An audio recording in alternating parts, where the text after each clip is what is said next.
ज्ञातान् भाजे जनम एतान् हिम्मतान् स्वच्छतानां दर्शनेना कृत्वतानां विदनेन याचना। हे प्रभु, आय गैंद्रना महाती इतना दुखी परेशान है, संकटों ने घेरा है मेरी आत्माओं।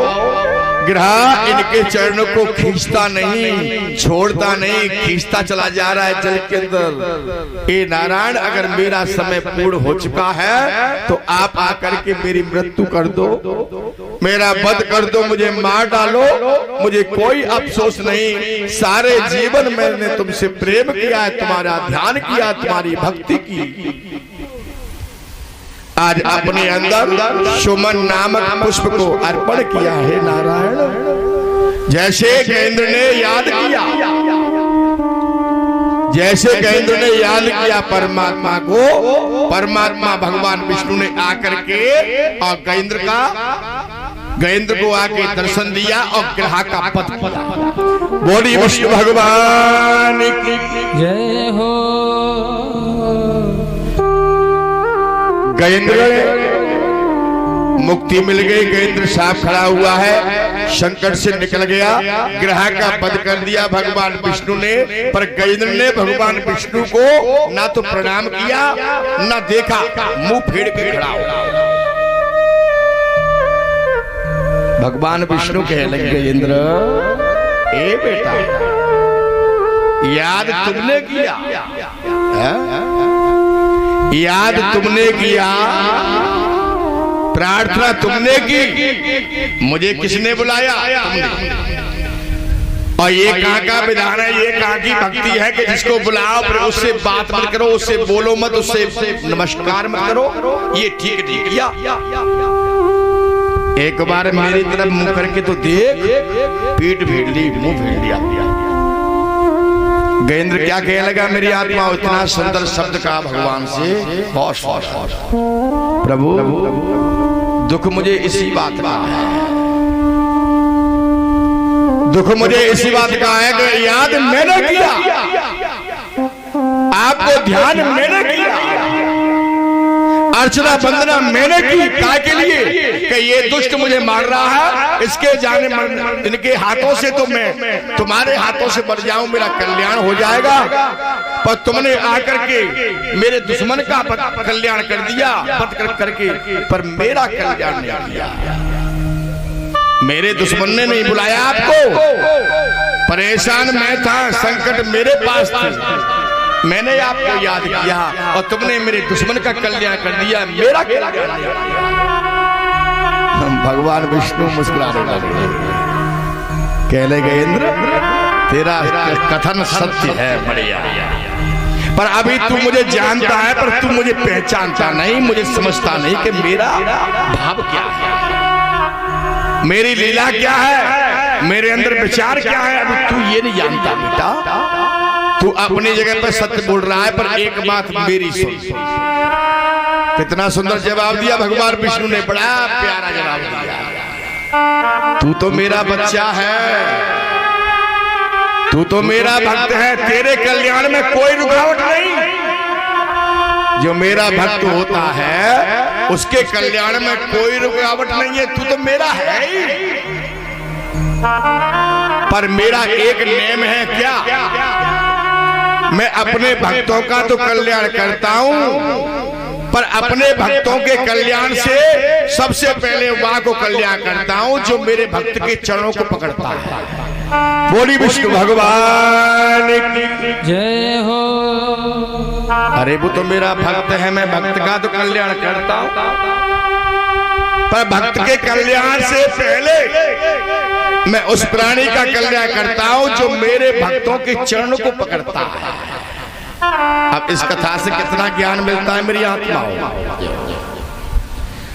कि या तो हम भक्त बन जाए परमात्मा के तो हमारा कल्याण है, अगर भक्त ना बन पा रहे तो परमात्मा के भक्तों के लिए खोज करो कि नारायण के भक्त कौन कौन है, ज्यादा नहीं तो उनके चरणों को पकड़ लो, बात बन जाएगी कि भगवान विष्णु का बात है।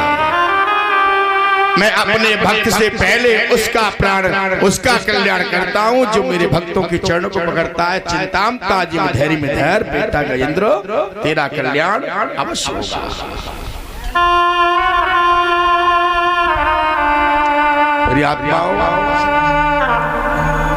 गजेंद्र ने क्षमा याचना मांगी, प्रभु क्षमताम क्षमताम, मुझसे बहुत बड़ी भूल हो गई।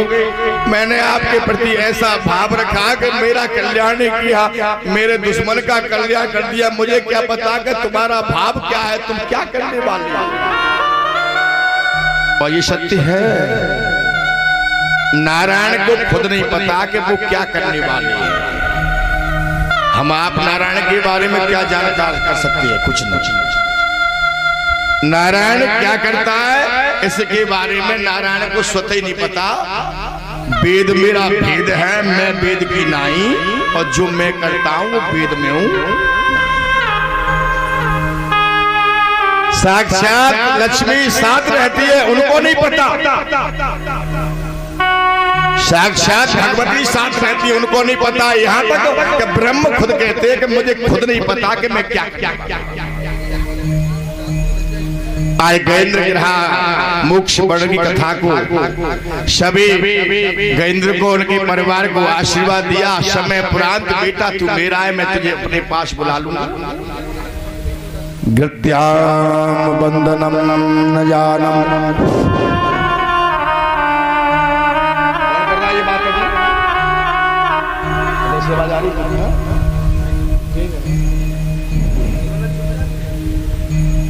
नावस्ते जगता निरूपम एतम दीणम यथा न सर्वेन ब्रह्म्यम ज्ञाता तदस्वती नाम संसेजन। इस कथा से हमें ये ज्ञान मिलता है, सुखदेव जी महाराज ने ज्ञान दिया कि भक्तों के ऊपर, मनुष्य के ऊपर कृपा नारायण करता है, पर वास से पहले पशुओं के ऊपर कृपा करता है। आगे के लिए बताते हैं।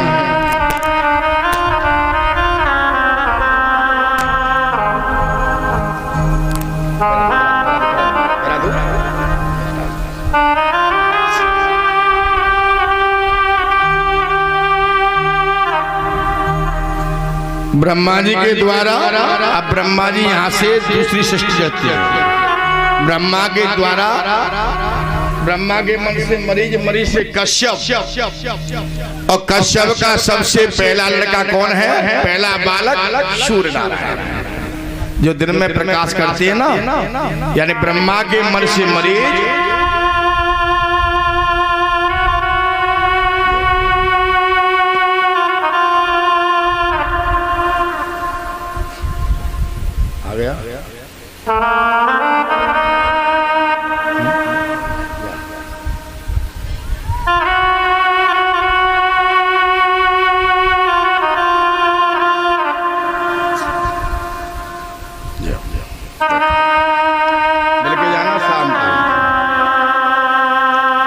ब्रह्मा के मन से मरीज, मरीज से कश्यप, कश्यप का सबसे पहले बालक सूर्य नारायण, और सूर्य नारायण के साथ मनु, साधे मनु महाराज के यहाँ कोई संतान नहीं थी।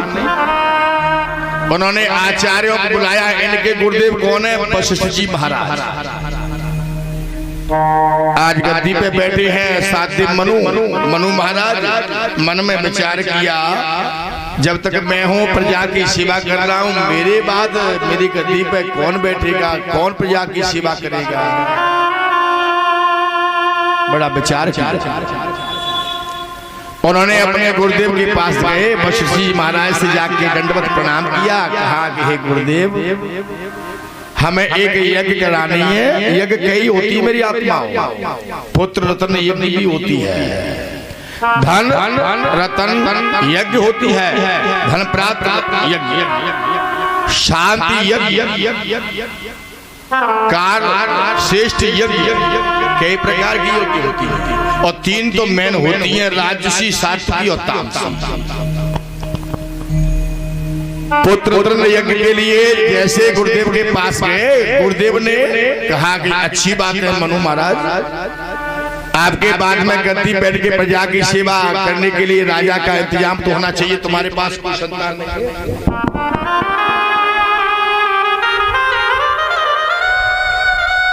उन्होंने अपने कुछ आचार्यों को, विद्यार्थियों को गुरुदेव ने भेज दिया मनु महाराज।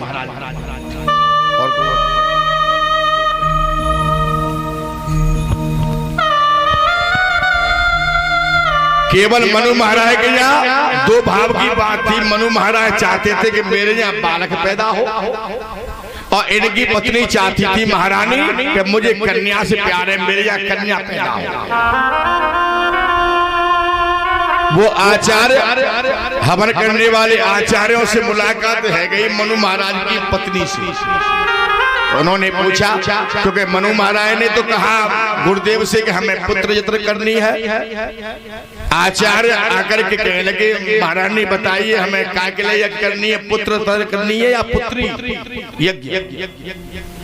महारानी कहने लगी मुझे तो पुत्री से प्यार है आचार्य, आप पुत्री यत्र यज्ञ कर।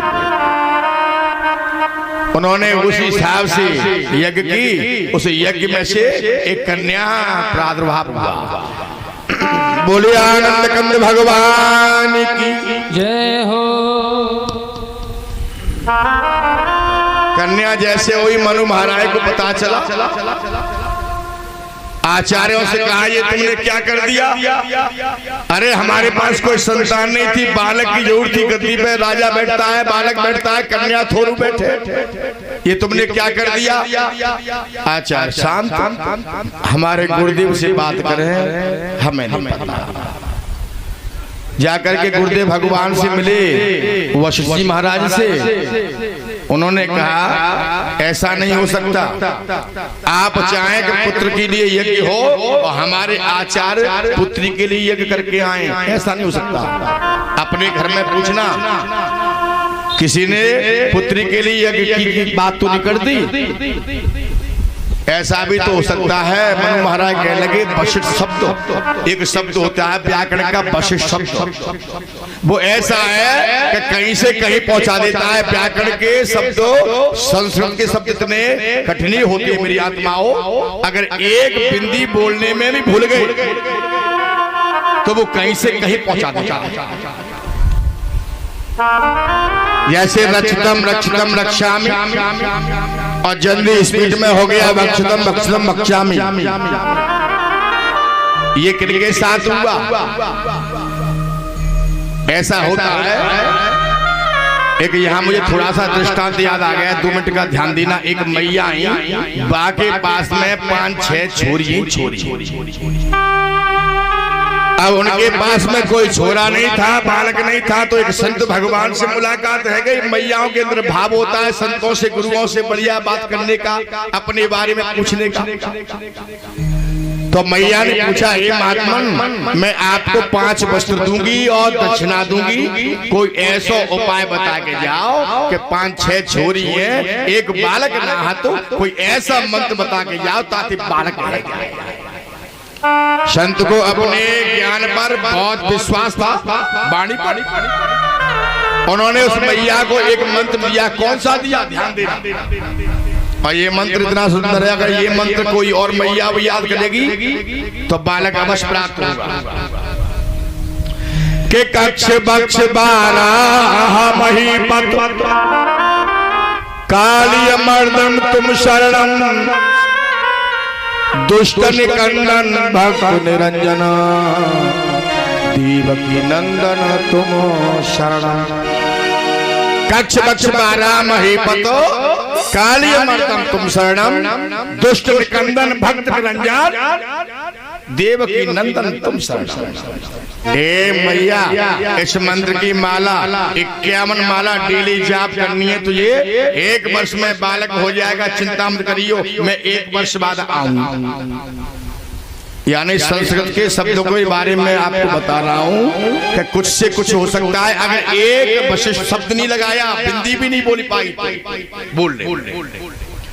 अब महात्मा तो चला गया, मैया ने ध्यान मंत्र ध्यान किया कि मंत्र में क्या लिखा है? कक्ष बक्ष बाराह महीपतम काली मर्दम तुम शरणम दुष्ट निकंदन भक्त निरंजन देवकी नंदन तुम शरणम।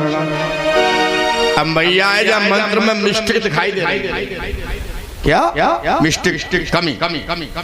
वो कमी क्या है कि देवकी नंदन जो नाम आयरों का है पीछे, वो मैया के पति को नाम। अब मैया सोच में लगी कि देख ले बाबा मोई में पति को नाम पकड़ाएगा। अब पति को नाम मैं कैसे ले लाऊं? पति का नाम ले नहीं सकती। और बाबा मुझसे कह रहे हैं कि जा मंत्र को जाप करना। अब मैया ने अपने तरफ से मंत्र करो फिटो। कौन सा मंत्र? मैया की सबसे बड़ी कन्या को नाम हो चंपा। का नाम हो? बोलो मुंह से, चंपा। तो मैया ने सीधा मंत्र बनाए दो। हाँ जी। के कक्ष बक्ष बाराह महीपत और काली मर्दम तुम शरणम और भक्त निरंजन देवकी नंदन और चंपा के दादा तुम शरण।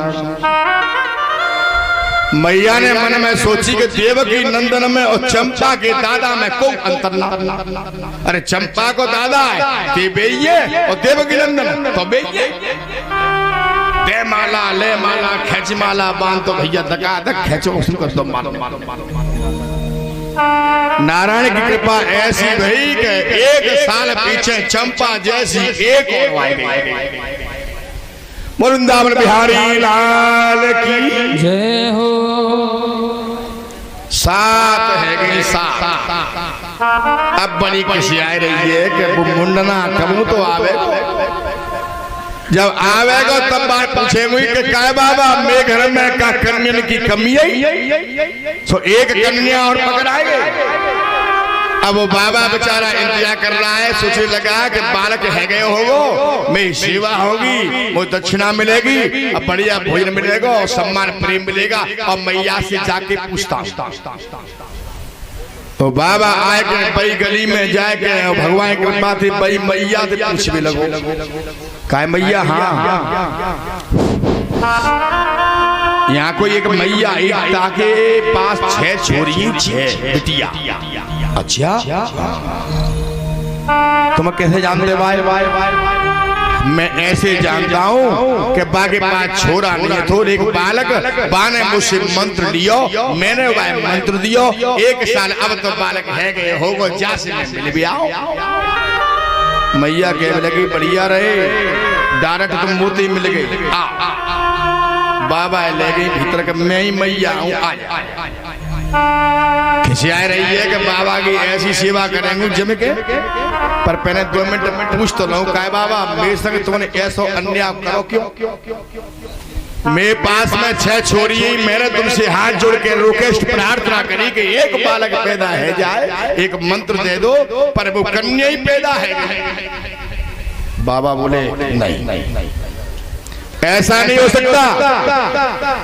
संतों की वाणी में मंत्र में बहुत पावर होती है, गुरुओं के मंत्र में बहुत पावर होती है, ऐसा नहीं हो सकता। क्या मंत्र बोला था तुमने मैया? सुनाना।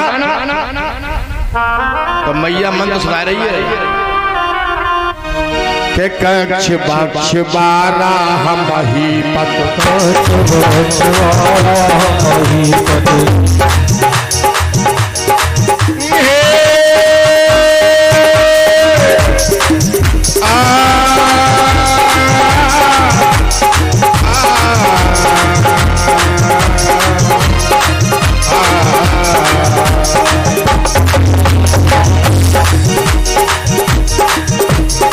बक्ष बाराह महीपत काली मर्दम तुम शरणम भक्त निरंजन दुष्ट निकंदन चंपा की दादा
जय हो।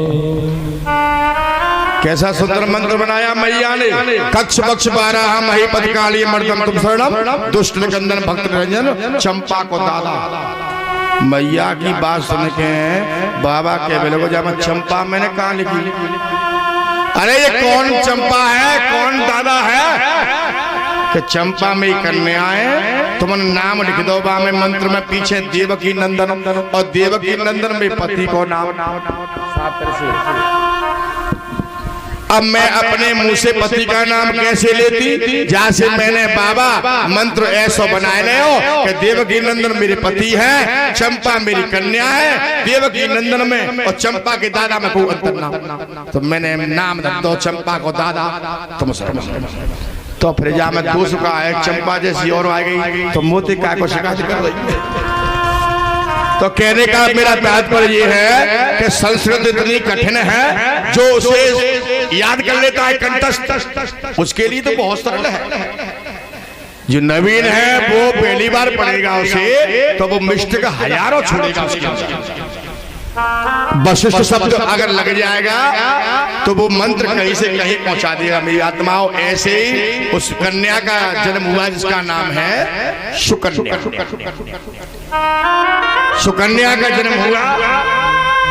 आज मनु महाराज बड़े दुखी होकर के, परेशान होकर के अपने गुरुदेव के पास गए और उनसे कहा कि हे गुरुदेव, हमारे ऊपर दया करें। मानता हूं मैं, हमारी पत्नी ने कन्या के लिए कराया है यज्ञ, कन्या के लिए कराई थी, जहां से कन्या पैदा हुई। हमारी पत्नी कन्या से बहुत प्रेम करे, उसे ये ज्ञात नहीं है कि कन्या गद्दी पे बैठती है या नहीं। अब मैंने विचार मन में ये रखा कि एक बालक के लिए यज्ञ हो जाएगी तो बालक इस गद्दी का उत्तराधिकारी बन जाएगा। अब कैसे भी करके इस कन्या से बालक बना। मेरी आत्माओं, वेद मंत्र में बहुत बड़ी पावर, बहुत बड़ी शक्ति होती है। मंत्र महामन विषय व्याल के अमेटत कठिन कठिन से कठिन कार्य को भी हटाने वाला है मंत्र। भगवान के वाक्य को कोई मैटने वाला नहीं है। अगर भगवान ने कह दिया ये तो उसको मैटने वाला नहीं है। अगर है तो गुरु का मंत्र, मृत्यु को भी वापस करने वाला गुरु का मंत्र, वेद मंत्र। ज्यादा प्रार्थना की मनु महाराज ने आचार्यों को बुला करके पुनः यज्ञ की। उस यज्ञ में कन्या के माध्यम से एक बालक पैदा किया। उस बालक का नाम हुआ सुधम्ना। बोले गोविंद भगवान की जय हो। सुकन्या नाम की कन्या से मंत्रों को बोल करके उस बालक के द्वारा, कन्या के द्वारा उस बालक को पैदा किया, जन्म दिया, जिसका नाम सुधम्ना। Hello hello hello hello hello सर्वस्वती नाम वेदास्मनाभ्यम ज्ञाता न पश्यतम यता कर्षेषु बंदे जनः। सुधम नामक बालक थोड़ा सा ही अपने पिता के साथ रह पाया। परमात्मा की कृपा कैसी हुई कि वो अपने घोड़े के ऊपर सवार होकर के और जंगल में भ्रमण करने के लिए चला गया। शैशकार देखो, राजा का शैशकार में बालक है ही ना, कन्या के माध्यम से बालक बनवा दिया और बालक भी थोड़े समय रह पाया और जंगल में भ्रमण करने के लिए चला गया। और जंगल में एक स्थान था भगवान शंकर का, जिसे कहते थे बिहार स्थान। भगवान शंकर का एक बिहार स्थल था जहाँ केवल भगवान शंकर और पार्वती दोनों बैठ के वार्तालाप करती, वहां कोई पुरुष नहीं आता। ये भगवान शंकर ने इस स्थान को समाप्त कर दिया कि कोई भी पुरुष इस स्थान में आएगा वो नर से नारी बन जाएगा। बोलिए शंकर भगवान की। ये शराबत क्यों किया, क्यों शराबत रखा इसे? एक समय भगवान शंकर पार्वती आनंद चित परमात्मा का ध्यान और वार्तालाप कर रहे थे। अश्वनी कुमारों की दृष्टि पड़ी। उन्होंने मन में सोचा हम भी भगवान शंकर से मिलने जाएं। जैसे इनकी दृष्टि पड़ी, ये आए, इनको देख करके माता पार्वती को लज्जा आई। उस दिन से भगवान शंकर से कहा, प्रभु हम दोनों तो वार्तालाप कर रहे थे, अश्विनी कुमार तुमसे मिलने आए और ये ऐसा ठीक नहीं है, वो क्या सोचेंगे? भगवान शंकर ने कहा इसका उपाय मैं कर दूंगा। उन्होंने उसी क्षण और उस जगह को श्रापित कर दिया आश्रम कि कोई भी इसमें नर आएगा वो नारी बन जाएगा और नारी को नारी से कोई लज्जा नहीं होती। बोल गोविंद भगवान की जय हो। वो बालक कन्या बन करके घोड़ा घोड़ी में चेंज हो गया और बालक कन्या में चेंज हो गया। और जैसे मेरी आत्मा लौट के आए तो देखा मनु महाराज से कहने लगे मैं तुम्हारा बालक सुधम्ना फिर द्वारा सुकन्या कन्या बन गया। ऐसे कैसे हो गया, क्या हो गया पता नहीं। मैं तो जंगल में भ्रमण करने के लिए गया था, शिकार करने के लिए गया था।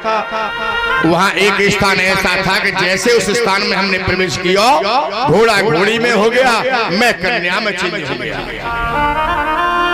मनु महाराज बड़े दुखी होकर के अपने गुरुदेव के पास गए। हे गुरुदेव कछु फायदा नहीं मिला, कुछ फायदा नहीं मिला। पहले कन्या के लिए यज्ञ हुई, भूल हो गई हमारी पत्नी से। जब मैंने तुमसे प्रार्थना की तो वेद मंत्रों द्वारा बालक को बनाया, फिर बालक घूमने के लिए जंगल में चला गया। अब पता नहीं किसका श्राप स्थान था, मेरा बालक फिर कन्या में चेंज हो गया। गुरुदेव भगवान शंकर का ध्यान किया गुरुदेव। अब बताया कि हे मनु महाराज अब मैं कुछ नहीं कर सकता, जितनी पावर मेरे पास थी वो मैंने कर दी, कन्या से बालक बना दिया। और ये तो बिहार स्थल है भगवान शंकर भोलेनाथ का बिहार स्थल, वहां कोई भी जाएगा वो नारी में चेंज हो जाएगा। भगवान शंकर से प्रार्थना कर रहे हैं मेरी आत्माओं, त्वमादि शंकरस्वती नाम ध्यानाम दिवीनम ज्ञातम निरूपत्वतानाम सही न जाति शिव।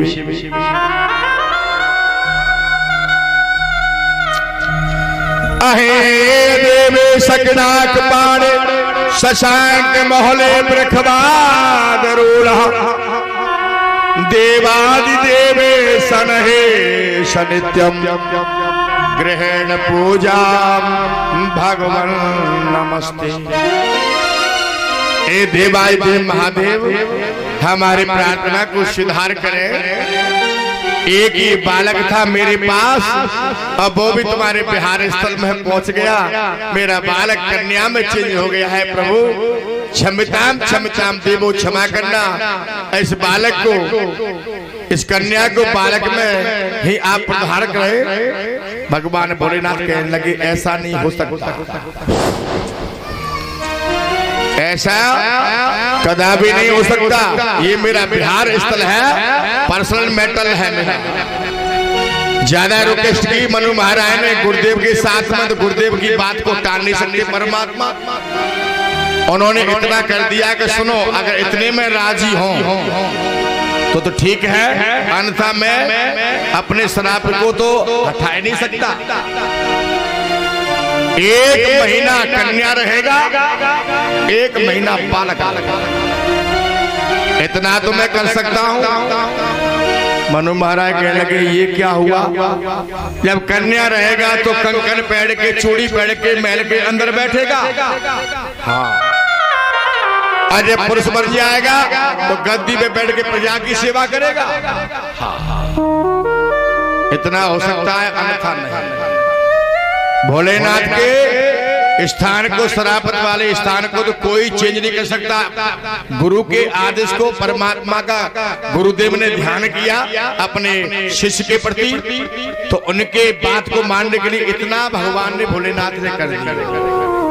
मेरी आत्माओं, ऐसे ही 1 महीना जब सुकन्या बनता है तो महल के अंदर रहता है बालक, और 1 महीने बाद सुधम नामक बालक बन जाता है तो प्रजा की सेवा करता है गद्दी बैठ कर।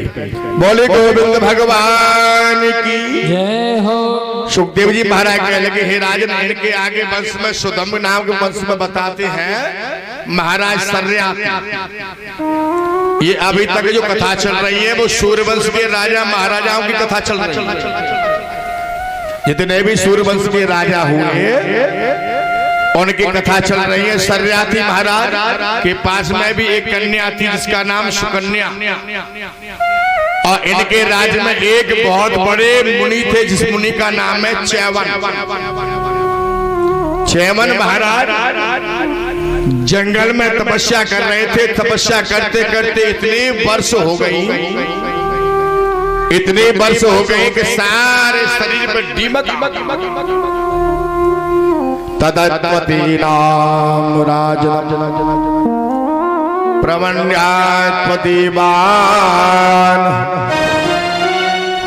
की आवाज जाए साफ, इसको साफ कर, क्या लगा के तत्पीनम संख्यात्मनानम ततीत्मनानाम मुंद्री जन।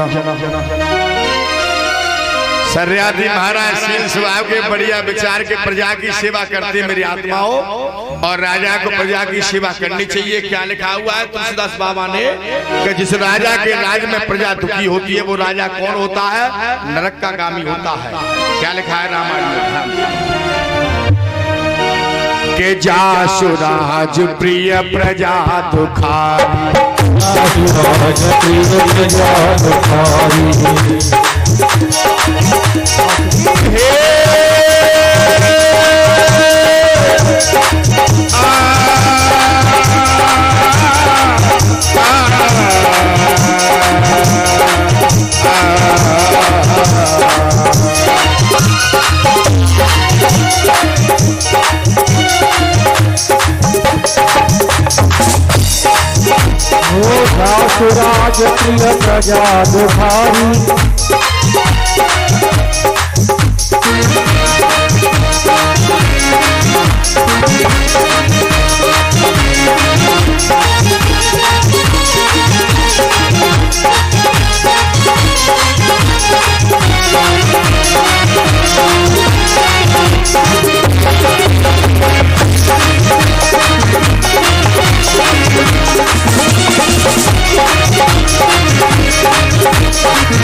जी को मत भूलो, राम जी को मत भूलो, नैया से पार, को मत भूलो, नैया से पार लग जाई।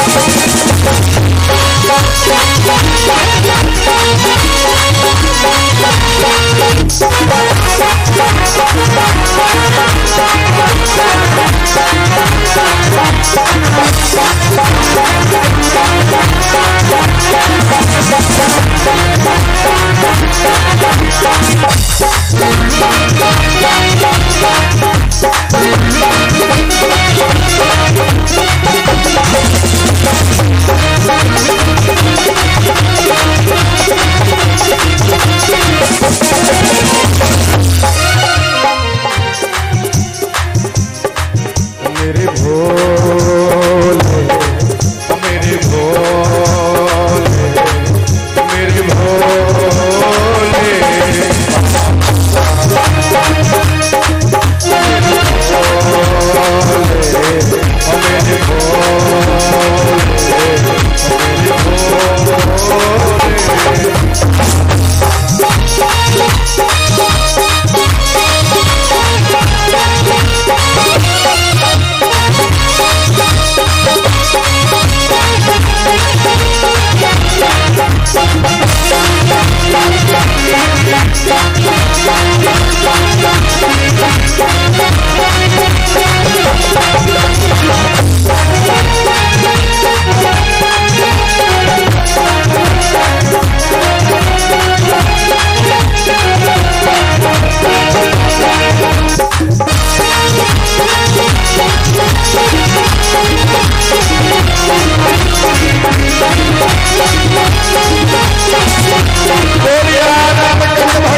जासुराज प्रिय प्रजा दुखारी, सो नृप अवश्य नरक।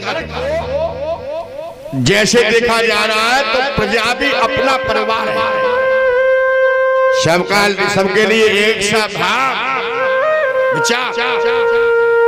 ये ना है कि फैसले में अगर दूसरा कोई प्रजा का प्राणी आ गया तो फैसला कर दिया और अपना आ गया तो उसके ऊपर लहात कर दी, ऐसा एक को भाव नहीं होता है राजाओं के अंदर ना गुरुओं के अंदर। ऐसे गुरुओं के अंदर भाव नहीं होता, भाव होता है सबके प्रति एक साथ। चाहे गरीब शिष्य है, चाहे पैसे वाला शिष्य है, चाहे छोटा है या बड़ा है, क्या है गुरुओं के अंदर ऐसा कुछ भाव नहीं होना चाहिए। अगर हो तो वो इस भाव को निकाल, क्योंकि उनके लिए शिष्य धर्म का पुत्र है, क्या दीन और क्या धर्म। मन में विचार किया शर्याती बड़े ध्यान से पूर्वक प्रजा की सेवा करते हैं। अपनी कन्या को साथ लेकर के जंगल में गए।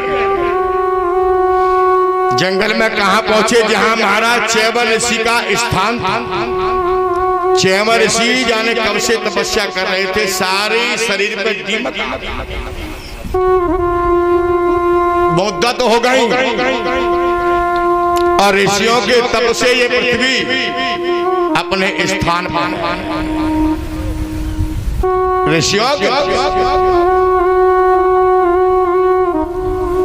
मेरी आत्माओं, उस कन्या को चैवर ऋषि का जो स्थान था, दीमक का स्थान बन रहा था, सारे शरीर पर दीमक। अपनी कन्या को महाराज शर्याती ने यहीं बैठा दिया। छोटी सी कन्या थी, बेटा तो यहीं बैठना, चैवर ऋषि का स्थान है ये। अब मैं थोड़ा अभी शिकार करता मेरी आत्माओं। शर्याती महाराज कन्या को चैवर ऋषि के वहां छोड़ करके जैसे जंगल में गए अपना कार्य करने के लिए, कन्या चारों तरफ उस आश्रम के चारों तरफ घूमने और घूमते घूमते देखा एक पुतला है, मिट्टी का पुतला। उस कन्या को क्या बताता ये पुतला है, किसके अंदर कौन है, कि क्या है, कि क्या है। दो छिद्र निकल रहे थे उस पुतले में से, मिट्टी के पुतले में से छिद्र, यानी चैवर ऋषि के आंखों से प्रकाश निकल रहा था और दीमक का ढेर था। बच्चे तो खेलते ही हैं, ना समझ कन्या थी। उस कन्या ने क्या किया, एक कंटक उठाया, कंटक यानी कांटा,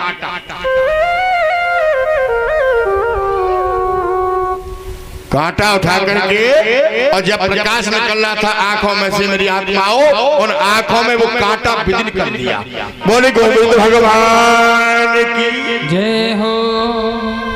मिला टाइम। अच्छा ताली बजाओ सभी, चलो अच्छी बात है, जब मिल जाए तो ठीक।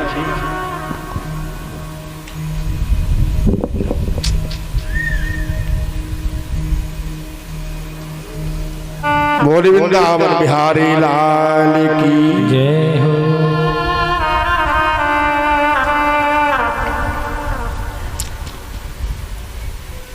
और चैमर ऋषि के आंखों में जैसे कंटक डाल दिया मेरी आत्माओं, चैमर ऋषि की तपस्या भंग हो गई, जनता का मल मूत्र बंद हो गया।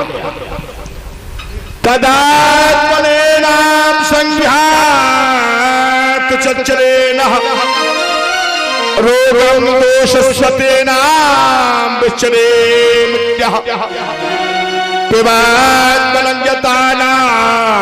संयजातम एतनन्द्रगतीनाम सुखम यस्वती नंदोषम। मेरी आत्माओं, जनता का मलमूत्र जैसे कोई तपस्या करने वाला ऋषि की अगर तपस्या भंग कर दी जाए तो जनता के ऊपर असर आता है कि जिस क्षेत्र में तपस्या करता है ऋषि, वो जनता पे प्रभाव आता है ज्ञान का, तप का और अपमान का। अगर अपमान भी कर दिया जाएगा तो जनता को भोगना पड़ेगा, सम्मान कर दिया जाएगा तो जनता को भोगना पड़ेगा।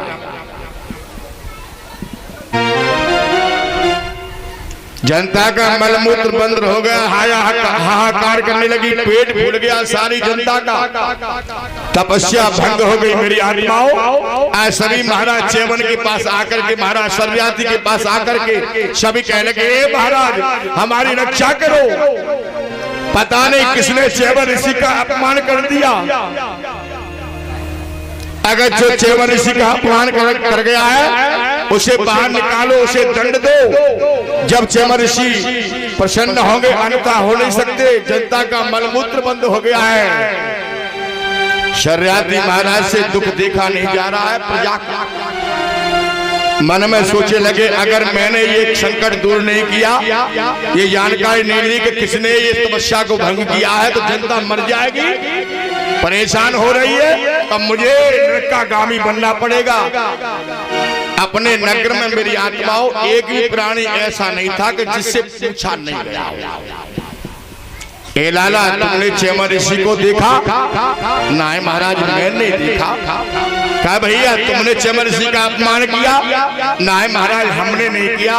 सबसे पूछा पर किसी के मुंह से कोई जवाब नहीं। सबने इनकार का जवाब दिया। तो किसने किया? कोई बाहर का तो नहीं आया अपमान करने के लिए। चैमन महाराज तपस्वी है। अरे किसी ने तो अपमान किया उनका, सम्मान बजाय सम्मान के उनका अपमान कर दिया, उनकी तपस्या को भंग कर दिया। मैं तुम सबके सामने हाथ जोड़ता हूँ, सब बता दो मुझे, मैं राजा हूँ। चैमन ऋषि जैसा उनको दंड देंगे, मैं उससे कुछ नहीं कहूँगा। मैं केवल उसे जानकारी करके और चैमन महाराज के पास ले जाऊंगा। वो अगर क्षमा करेंगे तो क्षमा कर देंगे, दंड देंगे तो दंड दे देंगे। पर मलमूत्र बंद जो हो गया है, जनता परेशान है, वो तो शांति में आ जाएगी। पर किसी ने दोष नहीं किया, किसी ने पाप नहीं किया, किसी ने अपमान नहीं किया, तो काय को क्यों बताए बेटा? सब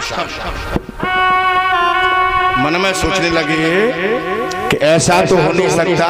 ध्यान किया शर्याती महाराज क्या मैं एक बार सबसे मैंने पूछ लिया, पर मैंने अपनी कन्या से नहीं पूछा। मैं अपनी कन्या को ले गया। ए बेटा, हाँ पिताजी, मैं तुझे जंगल में ले गया अपने साथ। हाँ, वहां चैमर ऋषि का स्थान था। मुझे नहीं पता पिताजी कौन सा स्थान था।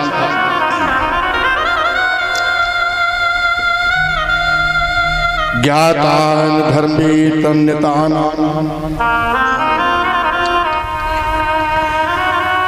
जन्मान विचते नाम संसित जन्म कल्पेन वितते नाम सर्वो भूधन्यते नाम सुकन्या पुत्री। मुझे नहीं पता पिताजी, एक मिट्टी का ढेर बना था, उसमें से 2 छिद्र निकल रहे थे। मैंने समझा काय के छिद्र हैं। एक कंटक लिया और कंटक लेकर के उन छिद्रों में विधि निकल गई। ए बेटा, तुमने ये क्या किया? वो चैमर ऋषि का स्थान था। वो छिद्र क्या थे? उनकी आंखों से प्रकाश निकल रहा था, रोशनी निकल रही थी। चल राजा ने उस कन्या के ऊपर बिल्कुल दया नहीं की। जैसी मेरी प्रजा और वैसी तू भी मेरी प्रजा में आती है। ये ना है कि तू मेरी पुत्री है, मैं तुझे छोड़ दूं। उस कन्या का हाथ पकड़ के खींचता हुआ और सर्याती महाराज चैमर ऋषि के पास ले गए। ए महाराज चैमर, क्षमताम देवो, क्षमा करना, मेरी कन्या से गलती हो गई, भूल हो गई। आपकी तपस्या जाने कितने मुद्दत पुरानी तपस्या से वो भंग हो गई। आप उस कन्या को दंड दें, मैं अपनी कन्या को तुम्हारे पास लेके आया हूं। चैमर महाराज कह लगे, राजन सर्याती, कोई बात नहीं, कन्या है, वो क्या जानती थी कि मैं कौन हूं। मिट्टी का ढेर देख करके उसने कंटक लेके डाल दिया। अब मेरी तपस्या तो पूर्ण होने से रही। जाने कब से मैं तपस्या कर रहा था, वो तपस्या भंग हो गई। मुझे तेरी कन्या से राजन कोई शिकायत नहीं। मैं इस कन्या को क्या दंड दूंगा? मैं तो किसी को दंड देता ही नहीं हूं। गलती करने वालों से क्षमा करने वाला बहुत महान होता है। ध्यान रखना मेरी आत्मा। और लिखा है कि क्षमा बड़े को चाहिए और छोटी ने को उत्पा। अरे वो बड़े काय के हैं? जब दूसरों की गलतियों को क्षमा नहीं कर सकते और खुद में बड़े बन जाए तो किसके बड़े हैं वो? बड़ा वही होता है, महान बुद्धिजीवी वही होता है कि छोटी गलतियों के ऊपर गौर न करते हुए, और गलती भी हो जाए किसी के द्वारा तो वो क्षमा मांग रहा है, उसे क्षमा करना। दया धर्म का मूल है। क्या? दया धर्म का मूल है, पाप मूल अभिमान। और तुलसी दया न छोड़िए और जब तक घट में प्राण। दया क्या है? अगर किसी से गलती बन जाए और वो तुम्हारे पास आकर के क्षमा याचना मांगने लगे, उसके ऊपर दया कर दो तो ये मान के चलना कि तुमने बहुत बड़ी एक यज्ञ कमा लिया। दया धर्म का मूल है, धर्म से श्रेष्ठ है दया। और पाप मूल अभिमान। जो खुद में सतही में जो अभिमान रखने वाला है, किसी को सुंदरता का अहम कि हमसे ज्यादा सुंदर कोई ना है, किसी के अंदर बल का अहम हम जैसा बलवान कोई नहीं है, किसी को माया का, किसी को संतान का, किसी को परिवार का। अहंकार अहम ही एक पाप। दया धर्म का मूल है, पाप मूल अभिमान। और तुलसी दया न छोड़िए जब तक घट में प्राण। क्षमा कर दिया सुकन्या को। हे राजन, इस कन्या ने मेरा क्या बिगाड़ा है? गलती बन गई, कन्या है, तपस्या कर ली मैंने और करूंगा, मुझे कोई शिकवा शिकायत नहीं। पर राजा कहने लगा इससे मैं संतुष्ट नहीं हुआ। हे गुरुदेव, तुम्हारी मुद्दत पुरानी, तपस्या को मेरी कन्या ने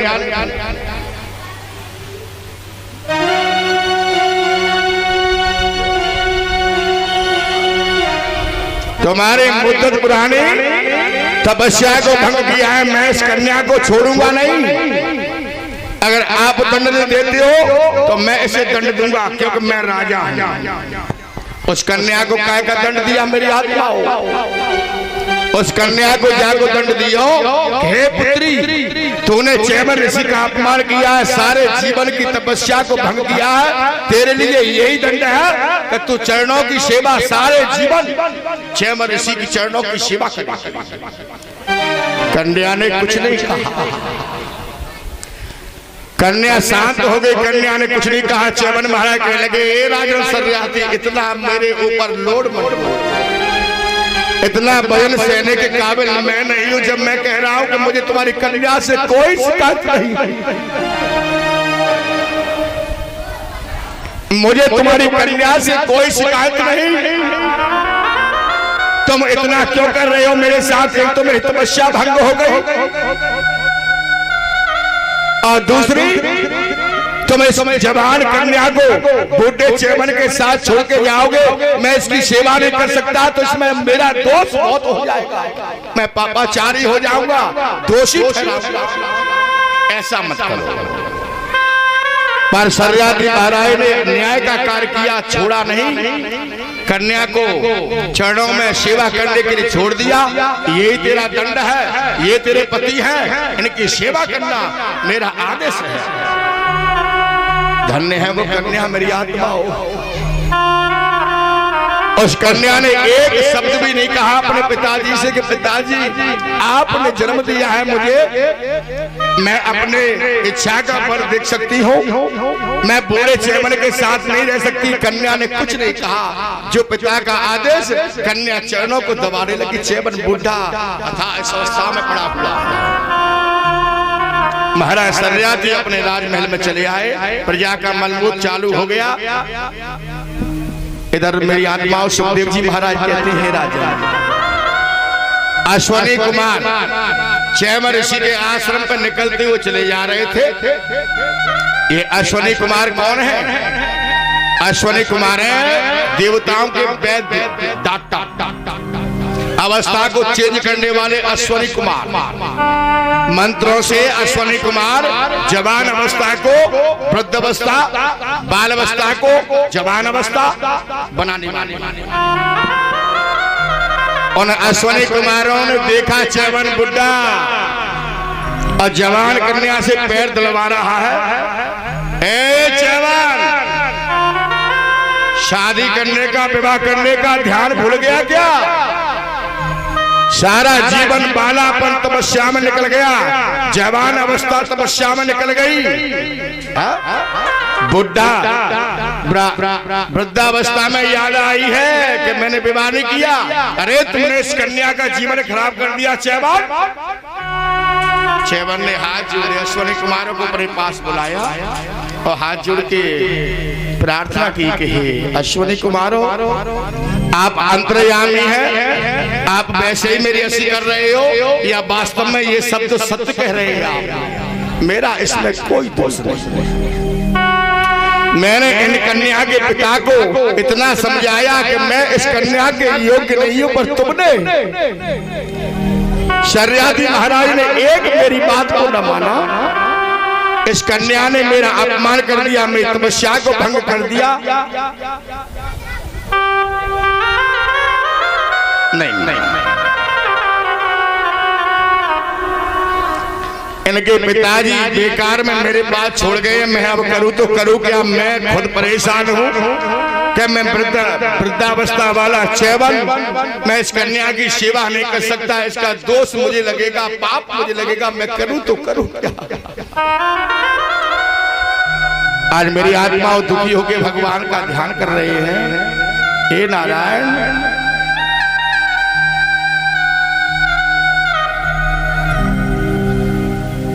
तुमने मेरा जीवन कैसे व्यतीत कर दिया है? मैं अब करूं तो करूं क्या? ओ मोहे पागल, हो मोहे पागल, मोहे पागल जमाना कहे, समरिया तेरे लिए। मोहे पागल जमाना कहे, मोहे पागल जमाना कहे, समरिया तेरे लिए। पागल जमाना कहे, समरिया तेरे लिए। हो तेरे लिए हो गाना, तेरे लिए हो गाना, तेरे लिए हो गाना, तेरे लिए हो गाना, मैंने लाखों से हो, ओ मैंने लाखों से, मैंने लाखों से बोल कहे, समरिया लाखों के बोल सहे, समरिया तेरे लिए।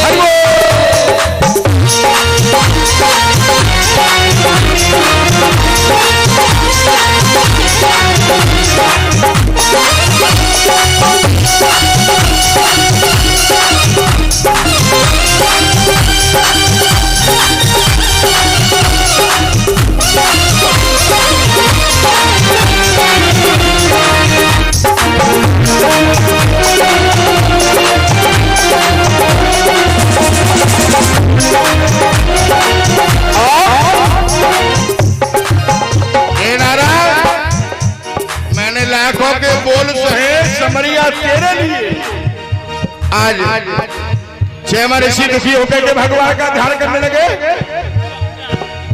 मन में बसे हो मुरली मनोहर, मन में बसे हो मुरली मनोहर।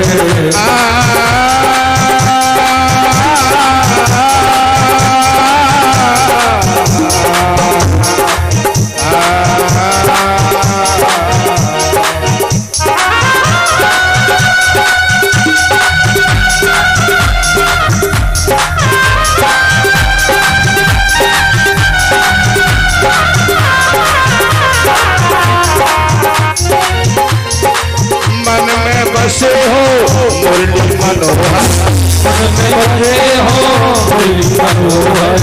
जन्म जन्म की तेरी धरोहर, जन्म जन्म की तेरी धरोहर।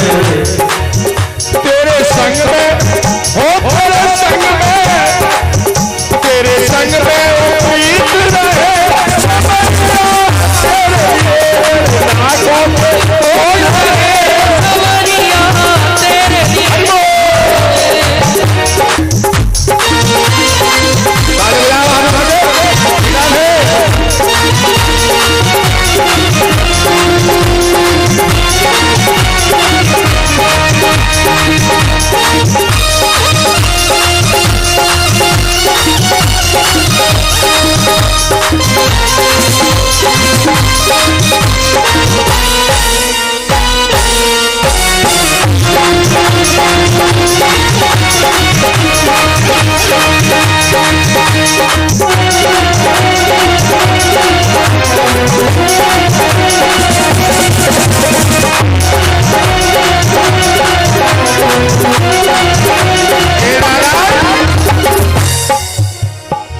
प्रीत लगा कर छोड़ न जाना, प्रीत लगा कर छोड़ न जाना, प्रीत लगा कर छोड़ न जाना, प्रीत लगा कर छोड़ न जाना। प्यार भरा दिल,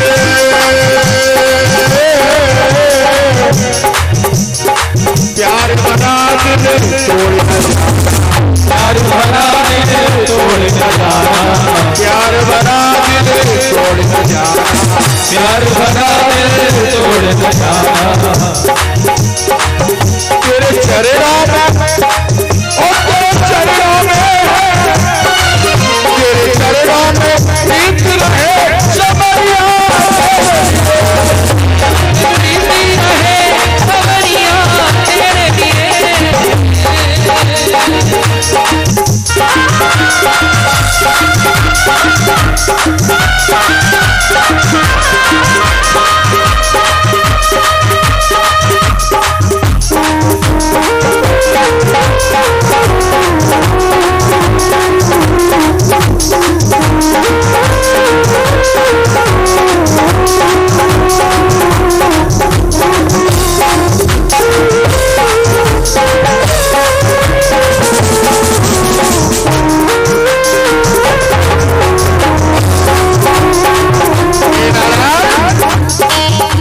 कभी तो हंसाती है तेरी ये खुशबू,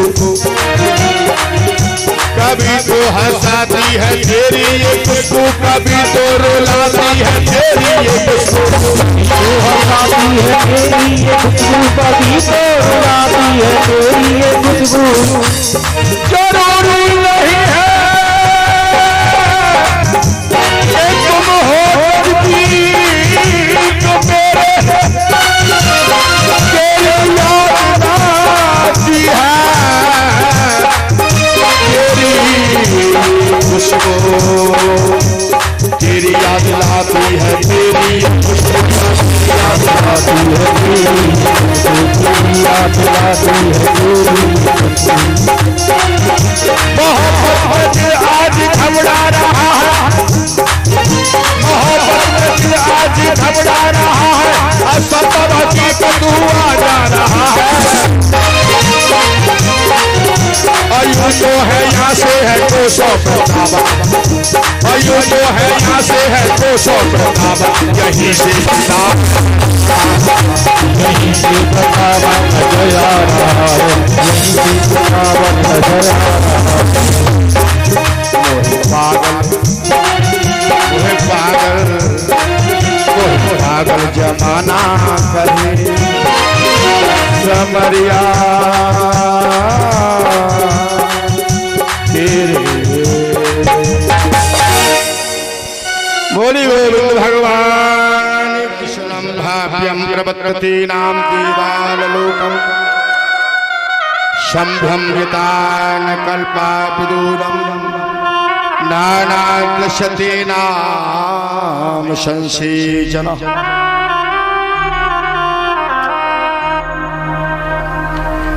मुझे जो आता है वो मुझसे ये बोलता है कि चेमन तूने ये क्या कर दिया, पर किसी ने मुझसे ये नहीं पूछा कि ऐसा कैसे क्या हो गया। अश्वनी कुमारो तुम तो जानती हो कि मैं कैसा हूँ, वालापन निकल गया, परमात्मा का ध्यान करते हुए जवान अवस्था निकल गई, क्या वृद्धावस्था में मैं इस कन्या का जीवन खराब करूंगा। इसमें मेरा कोई दोष नहीं, इसमें मेरा कोई दोष नहीं है, इनके पिता का दोष है। इनके पिता जबरन और मेरे पास छोड़ के गए हैं। मैं तो इसके लिए दुखी कर रहा हूँ, दुख होता हूँ, मुझे दुख होता है कि मैं इस कन्या का कैसे देखभाल करूँगा। इस कन्या की संतुष्टि ना की तो मुझे पाप लगेगा, छोड़ता हूँ तो पाप लगेगा। आप बताओ कि मैं करूँ तो करूँ क्या। अश्वनी कुमारों को सारा वृतांत बतलाया। अश्वनी कुमार कहने लगे चिंताम ताजिम धैर्य धैर्य चेबन, अब हमें पता चल गया कि तुम्हारा कोई दोष नहीं है, तुम्हारा कोई दोष नहीं है। अगर आप चाहें और ये कन्या सुकन्या जो है अगर ये चाहे तो आपकी अवस्था चेंज हम कर सकते हैं। यानी तुम्हें पता है हम कौन है अवस्था को चेंज करने वाले? वैद्य। हमारे पास में दो मंत्र हैं कि हम जल में डुबकी लगाएं, मंत्र बोले तुम्हारी अवस्था वृद्धावस्था से जवान अवस्था वो तो नहीं बोल पाए चैवन, पर इनकी कन्या शर्याती की कन्या कह लगी, हे गुरुदेव, हे अश्वनी कुमारो, मैं वादा करती हूं जो आप कहोगे उसे मैं करूंगी, पर मेरे पति को जवान अवस्था दीजिए। अश्वनी कुमार कह लगे, बेटा तेरे पिता यज्ञ करते हैं महाराज शर्याती, और हर साल यज्ञ करते हैं, उस यज्ञ में सोमपान पिलाया जाता है, सोमपान। तो सोमपान देवराज इंद्र का आह्वान करके पिलाया जाता है। हमने काफी समय से सोमपान नहीं पान किया।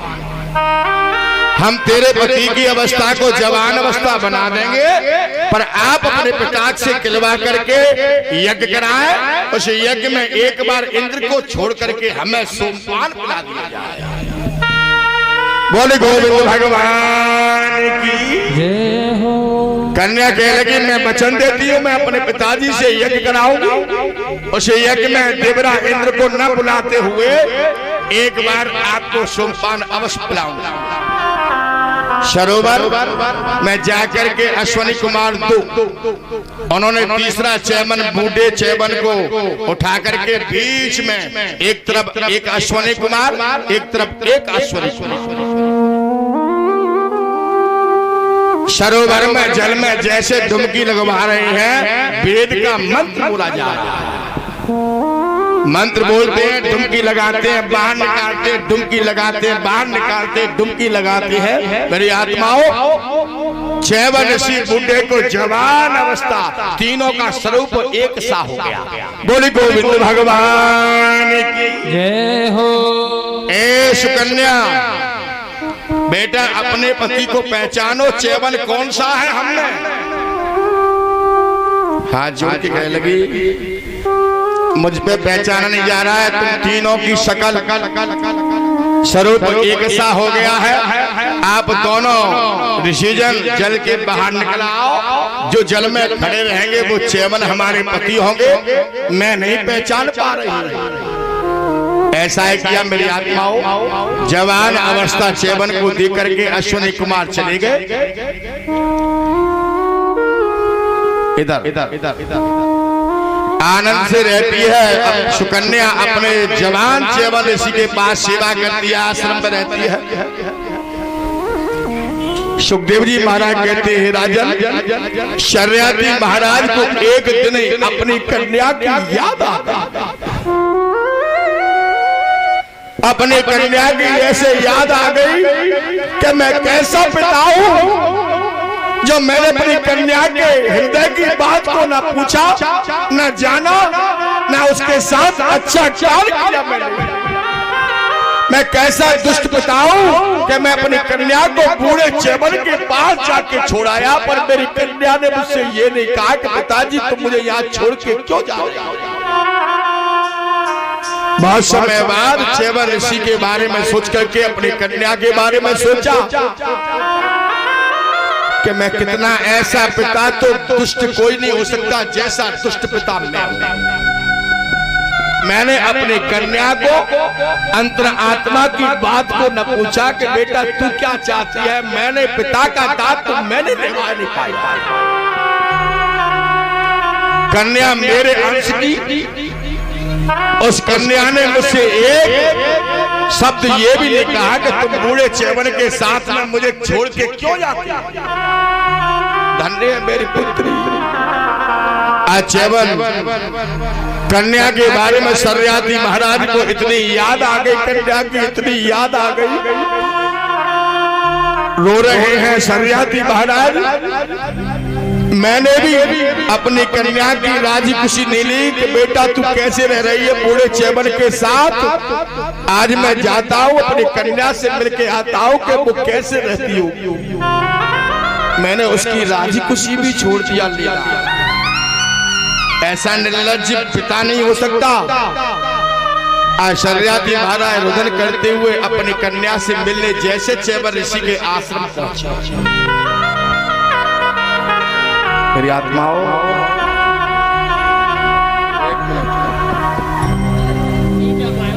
मन में विचार करने लगे, देखा भाव कितना प्रबल हो रहा था। शर्याती महाराज के अंदर के मेरी कन्या मैं बूढ़े चेवन के साथ छोड़ के आया। कन्या ने कुछ नहीं कहा, पर जब जवान बालक के साथ में अपनी कन्या को देखा तो भाव हट गया और कहने लगा, एक कुलकर्णी, तूने अपने पिता की बात को न माना, बूढ़े चेवन को छोड़ करके जवान के साथ रहने लगी। उल्टा सीधा कह करके और जैसे अपनी कन्या के पास आया, कन्या साथ पिता के लफ्जों को सुन रही है पर पिता से कुछ नहीं कह रही। चेवन महाराज खड़े होकर के हाथ जोड़ने लगे, कह लगे, हे राजन, इसमें तुम्हारी कन्या का कोई दोष नहीं है। आप समझ रही हो कि मैं चेवन नहीं हूँ।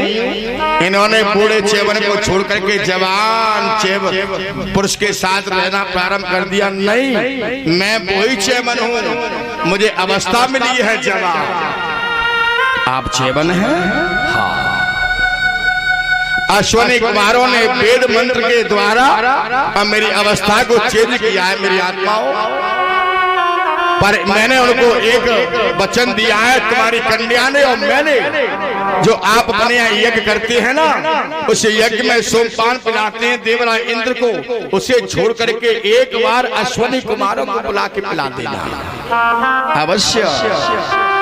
हे राजन चेवन ऋषि, अरे मेरे पत्नी, मेरी कन्या के पति का जीवन बना दिया, मेरी कन्या का जीवन जिन्होंने बना दिया, मैं इंद्र को क्यों बुलाने लगा? मैं अश्वनी कुमारों को बुला करके सोमपान कराऊंगा। आज अपनी कन्या से मिलके और मेरी आत्माओं चेवन ऋषि से मिलके दोनों को साथ ला करके अपने यहाँ यज्ञ कराई। उस यज्ञ में देवरा इंद्र को छोड़ करके अश्वनी कुमारों को बुला के उनको सोमपान कराया। बोले गोविंद भगवान की जय हो। हाजी श्याम भैया क्या बोल रहे हैं? बोलो। हेलो, बोलिए शंकर भगवान की जय। कुछ दानदाताओं की सूची है भैया। 4000 रुपए 12 कट्टा आलू श्री महावीर सिंह गांव। 2000 रुपए 1 कट्टा चीनी भीकम सिंह गांव। 2000 रुपए 2 टीन रिफाइंड की गुप्त दान। 2500 रुपए अमर सिंह।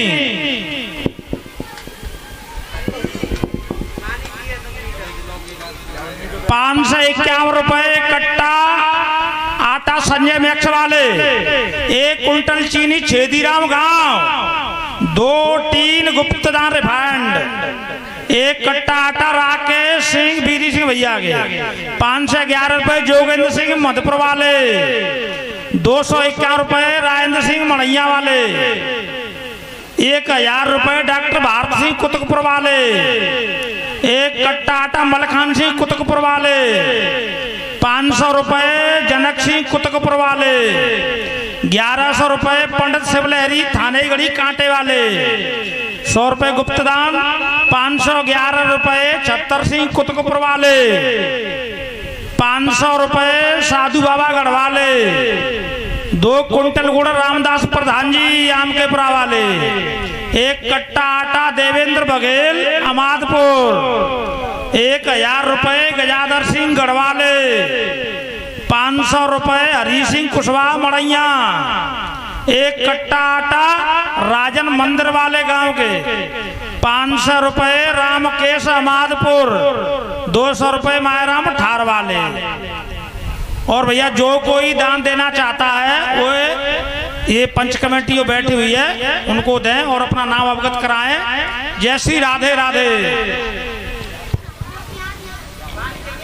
बोले गोविंद भगवान की जय हो। सभी दानदाताओं के लिए सभी जोर से ताली बजाओ। एक बात मैं विशेष कहूंगा, श्याम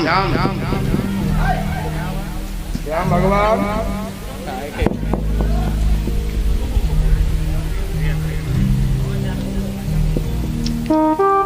जिस दिन आचार्य विद्वान नहीं रहेंगे,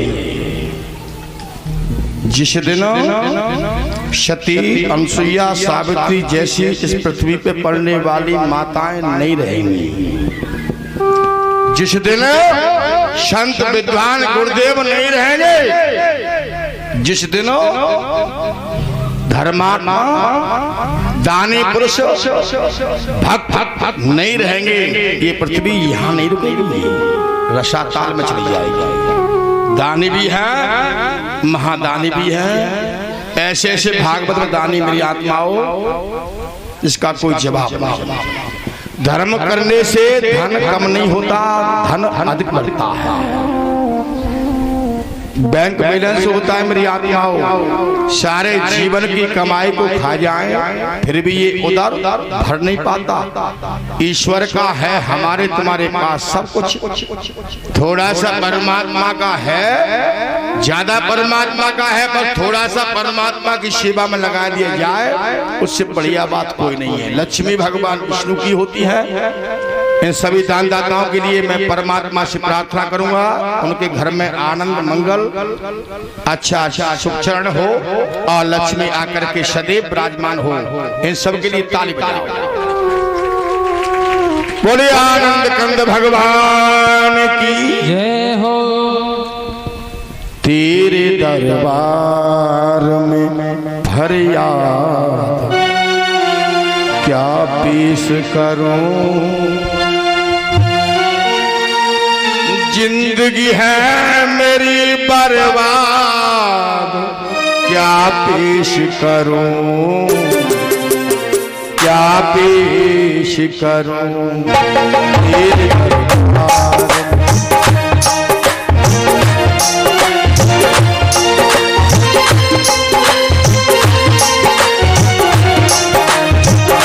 तेरे दरबार में फरियाद क्या पेश करूं, जिंदगी है मेरी बर्बाद क्या पेश करूं, क्या पेश करूं।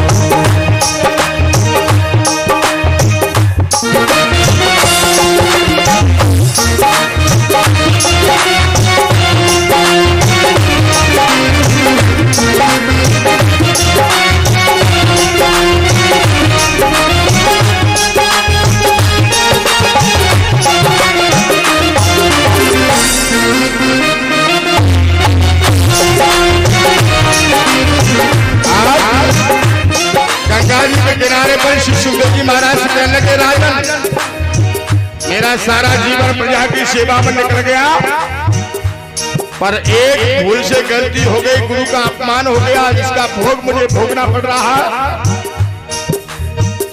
मैंने कई पाप कमाए हैं पुण्य की जगह, पुण्य की जगह मैंने कई पाप कमाए हैं पुण्य की जगह, पुण्य की जगह। राह में कांच बिछाए हैं फूलों की जगह, फूलों की जगह। राह में कांच बिछाए हैं फूलों की जगह।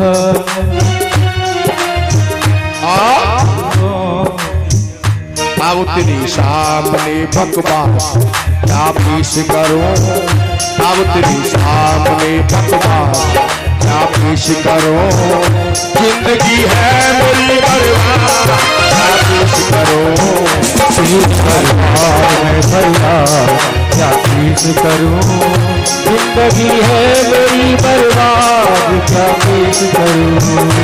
संसार में कौन सुखी है मेरी आत्माओं, जिनके पास घर है ना तो वो सुखी है, ना जिनके पास परिवार है ना वो सुखी है। संसार में कौन सुखी है, दीन कहे धनवान सुखी, धनवान कहे सुख राजा को भारी, राजा कहे महाराजा सुखी, महाराजा कहे सुख इंद्र को भारी, इंद्र कहे सुख चतुरानन को, ब्रह्मा कहे सुख विष्णु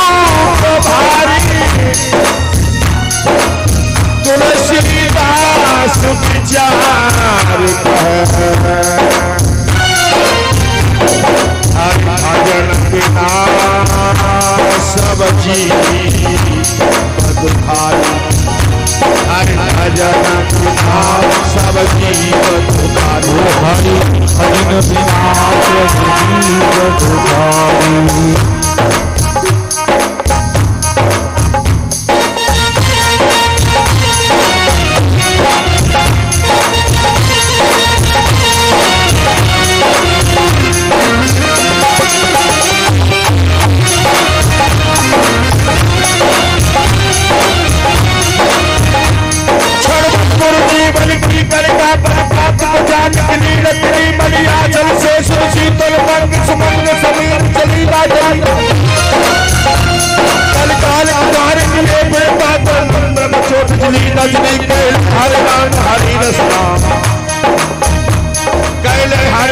हरि रसना पे अंत समय पे हिली ना हिली।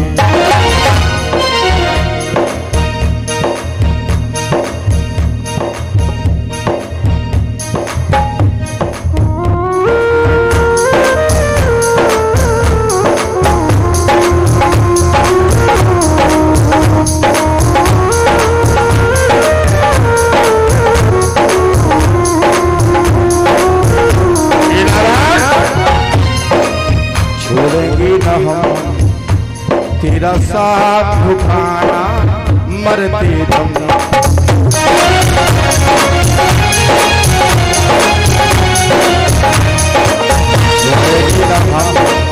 छोड़ेंगे न हम तेरा साथ झुकाना मरते दम मरते दम तक अगले जन्म तक सात जन्म तक जन्म जन्म छोड़ेंगे न हम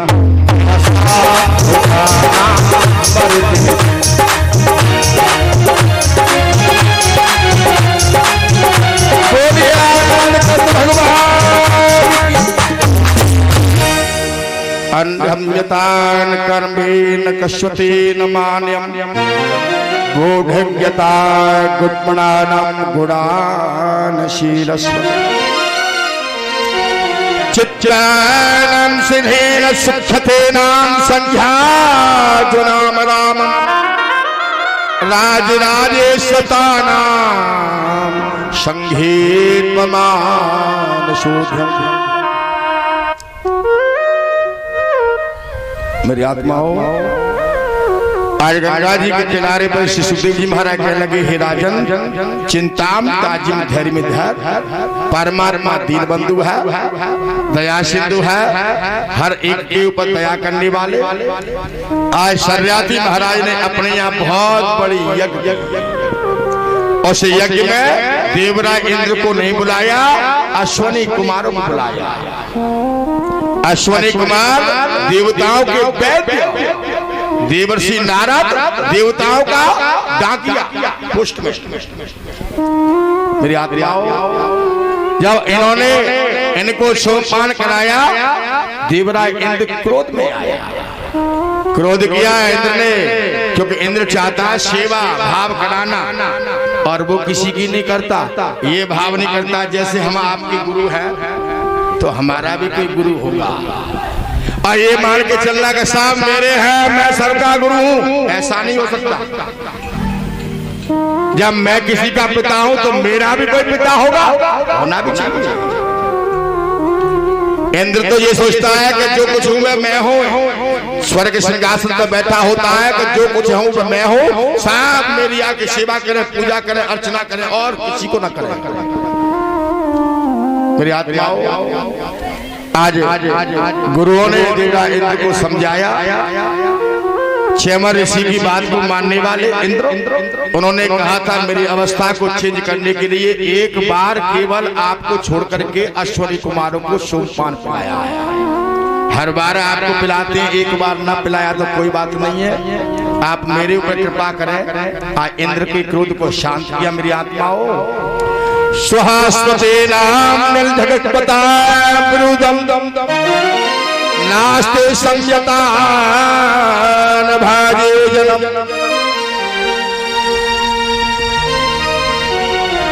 मनमन्यतानां षष्ठिलोचनं यतान रूपम नाभ्यागातम अक्लेश नूनम च।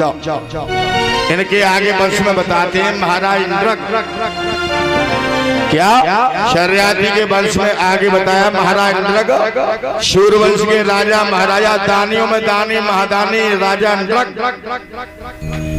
राजा इंद्र कैसे थे? 100 गायों का डेली दान करने वाले, और कोई भी इच्छा लेके आता है, एक गैया दे दो हमें गाय, तो एक गाय देने वाले, 2 दे दो 2 देने वाले, 10 दे दो 10 देने वाले, यानी डेली 100 गायों का तो टारगेट था दान देने वाले राजा नृग। राजा नृग की कथा में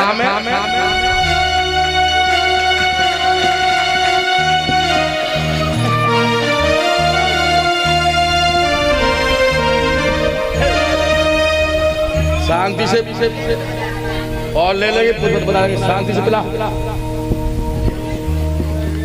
गाली बजाओ सब। लल्लू बाबा तो कमी सुनवाई सी है नहीं किसी।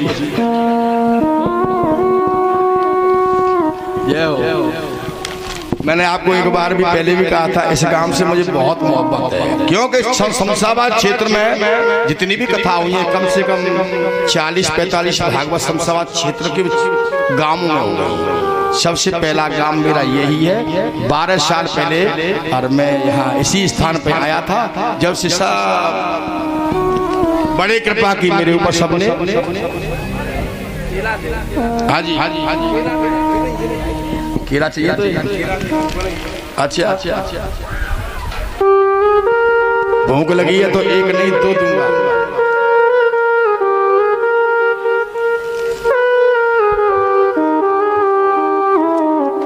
ताली बजाओ इस बेटा के लिए। ये बेटा हमारा कितना सा था, कितना सा।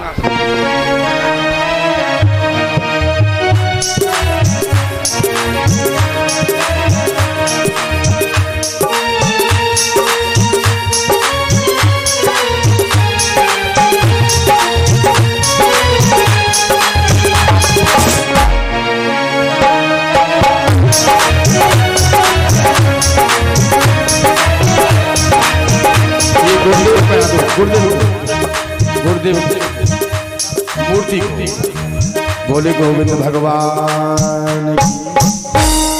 राजा नृग 100 गायों का डेली दान करने वाला। इस कथा से हम आपको ये ज्ञान मिलेगा कि राजा नृग का कोई पाप नहीं था, कोई दोष नहीं था, फिर भी पाप का भागीदार राजा नृग। यानी पाप तो पाप होता है, चाहे भूल से हो चाहे जानकारी से हो। मेरी आत्माओं, पाप तो पाप होता है। राजा नृग से एक बार क्या गलती बन गई भूल से, वो पे हाथ फेर रहा हो। आशीर्वाद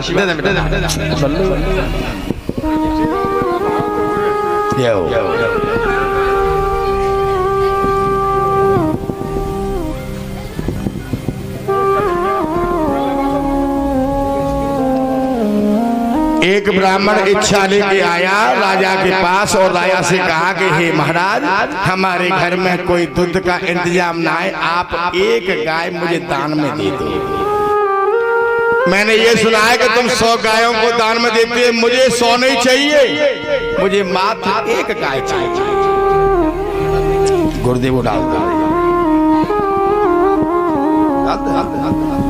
राज पर मेरी आत्माओं, उस राजा ने उस ब्राह्मण को एक गाय दान में दे दी और वो ब्राह्मण बड़ा खुश। उस गाय को लेकर करके अपने घर में बांध दी, चारा डाल दियो, बड़ा सेवा कर रहा है गाय गाय। पर उस ब्राह्मण का संस्कार मुकद्दर इतना खराब, ऐसे तैसे तो गाय दान में मिली और दान में मिलने के बाद रात्रि में ही जाने गाय कैसे छूट करके उसी राजा के गोष्ठ में आ गई। सुबह वो ब्राह्मण जगा, उसने देखा गाय घर में ना है। घर के चारों तरफ खोज लिया, ढूंढ लिया, नगर में ढूंढ लिया, पर वो गाय का कोई पता नहीं। मन में सोच रहा है मैं तो कर्म का हीन हूँ, घर में बालकों के लिए कुछ इंतजाम नहीं था। मैंने सुना कि राजा इंद्रक गायों का दान करता है, तो एक दूध की गाय मुझे मिल जाएगी, ब्राह्मण हूँ तो मेरे बच्चों का पालन पोषण हो जाएगा। पर संस्कार मेरा खराब है, मैंने तो एक दिन भी दूध नहीं ग्रहण कर पाया, ना मेरे बच्चों ने कर पाया। रात को तो लेके ही आया हूँ, पूरा दिन हो गया ब्राह्मण को गाय ढूंढते ढूंढते ढूंढते ढूंढते, पर गाय कहीं दिखाई। गाय का ऐसा लेख है, अगर किसी वाहन में ले जाओगे बैठा करके तो शायद लौट के ना आए। अगर कोई भैया गाय को किसी को दे दे और वो पैदल पैदल ले जाए अपने घर के लिए, अगर गाय छूट गई तो गाय का खोज ऐसे होता है, सूंघ करके खुशबू लेकर के जहां से वो गई है वहीं लौट के पहुंचती है। हमारे मामा जी ने एक बार हमें गाय दे दी दान में, हम ले आए पापैया, ज्यादा दूर नहीं थी। अब्बू भैया रस्सा तोड़ के भाज गई, और दूसरे दिन हम तो कह रहे कि खोई गई ना कांच दी गई, और मामा दूसरे दिन लेके आ रहे हैं टेम्पू में कि जी तो हमारे घर ही पहुंच गई, मैंने भाने जी को दान में दी। तो गाय का ऐसा हुआ। दूसरा दिन हुआ, वही गाय जाने कैसे राजा के हाथ में आ गई। कोई गाय के ऊपर नाम तो नहीं लिखा है कि ये गाय मैंने दे दी है, और ना राजा को पता कि ये गाय दे दी हुई गाय मेरे गोष्ठ में आ गई है। वही गाय हाथ में आ गई और दूसरे ब्राह्मण को संकल्प कर दिया। बोली गोविंद भगवान की जय हो। राजा का कितना पाप कि एक गाय दो ब्राह्मण को संकल्प कर दिया, इतना। और सुनो, मैं जो बात होती है कायदा की वो कहता हूं, मैं मानता नहीं। वो कायदा की बात क्या है अभी कथा में आती है, एक मिनट। ये ब्राह्मण इधर से ले जा रहा है गाय को, अब वो ब्राह्मण उधर से आ रहा है ढूंढता हुआ। दोनों से मुलाकात है कि ए भैया या गाय को तुझे कैसे पकड़ लिया, ये तो मेरी है लाला भैया। ए विप्रवर, ए ब्राह्मण छोड़, तुम्हारी गाय का कैसे है ये? कल महाराज नगर ने हमें दान में दी, ये वही गाय है, मैंने पहचान ली, मेरी रस्सी लगी है गले में। तुझे तो कल दी होगी, कल मुझे तो आज अभी इसी वक्त दी है। मैं तो राजा से लेके आया हूं। आपस में ब्राह्मणों में एक गाय के पीछे मेरी आत्माओं झगड़ा होने लगा, विवाद पैदा हो। इसे मैं लूंगा, इसे मैं। अब झगड़ा आपस में हो रहा है गाय के पीछे, तो न्याय को करेगा? ताने गाय दी, यानी दोषी ठहरा रहे बेचारे ने, गाय की गाय दी और न्याय और करेगा बेचारा। दोनों ब्राह्मण झगड़ते झगड़ते उस गाय को लेके राजा नरक के पास पहुंचे। महाराज को प्रणाम किया।